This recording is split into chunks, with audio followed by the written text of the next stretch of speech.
Ako si Fins, call center supervisor at Pro Duterte.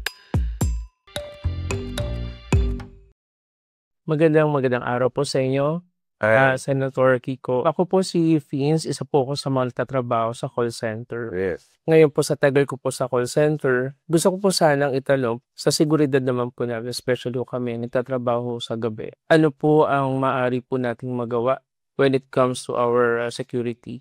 Ang kailangan natin gawin dyan, yung industriya, yung leaders of the industry, dapat may continuing dialogue with our police para yung police presence dito sa areas where the BPOs are operating is beefed up. No? Binubuhay niya yung ekonomiya eh. In fact, ang laki ng dollar contribution ng BPO sa ating bansa. I'm not sure, pero parang halos pantay na ng overseas remittances. Di ba? So, ibig sabihin, isa kayong pillar ng industriya. So, dapat, pinoprotektahan kayo. Kasama na dyan itong protection ng safety at yung seguridad ninyo habang kayo nagtatrabaho. Naaalala ko po, kayo po ang nagpanukala po ng batas regarding po sa juvenile delinquency law. Yes. Ano po ang masasabi ninyo sa batas na ito na kung saan may effect din sa mga guro, na kung saan ang sinasabi nga po nila na nahihirapan sila ngayong i-control or kontrolin ang mga bata dahil nga parang nade-neglect naman ang mga guro? Well, yes. Magandang tanong yan. Ano? In fact, there are other mga issues na nilalabas yan sa juvenile justice welfare law. Yes. In fact, mga maling informasyon. Yung isa, sinasabi, dahil sa batas, hindi na pwedeng parusahan ang mga nagkasalang minor de edad. Hindi totoo yan. Kasi nungalingan yan, actually. In fact, pag pinakawalan ng isang batang nagkasala, may penalty yan. Violation yan ng batas. Number one. Kinakailangan mapunta sa DSWD custody at madedetermine kung kailangan ng intervention diversion program. Merong parusa, pero hindi sinasama dito sa mga hardened criminal, number one. May parusa, pero sa paraan na angkop sa kanyang pagiging menor de edad. At it includes confinement.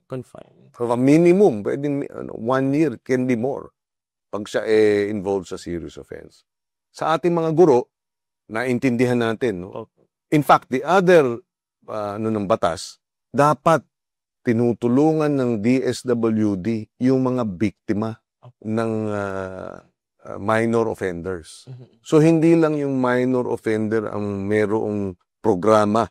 Dapat yung mga biktima at ang pamilya nung naging biktima ng minor offender, kargado at responsibilidad din yan, nabibigyan ng suporta ng DSWD. Ulitin natin, hindi totoo na pag nagkasala ang isang estudyante, dapat siya pakawalan o hindi siya pwedeng parusahan. Mali yun. Another thing is, totoo, mayroong pananagutan ang Estado at may responsibilidad ang Estado pagdating sa children in conflict with the law. Pero responsibilidad din, siyempre, ng mga magulang. At merong ding kaparusahan sa juvenile justice welfare law ang mga magulang na naging pabaya. Dahil ang katunayan, ang pinakadapat responsibilidad ng mga bata ay hindi ang gobyerno. Kung hindi, ang mga magulang at ang pamilya. Liwalaga po. Maraming salamat. Salamat din. Kayo po, may gusto po ba kayo itanong? Yun, ako sabi ko nga, we have differences in political views. Gusto ko maintindihan, bakit halimbawa, ikaw ay nag-support ng ibang kandidato at hindi ako sinuportahan. No? Gusto ko rin maunawaan di ba? Bakit? Saan ako nagkulang? Or ano ang dapat kong bigyang diin? Anong dapat ma-clarify? Di ba? Actually, nung time na yun, kasagsagan nga po ng botohan, BBM Sara versus Leni Robredo and Kiko Panghilinan. Bandwagon, anong nangyari?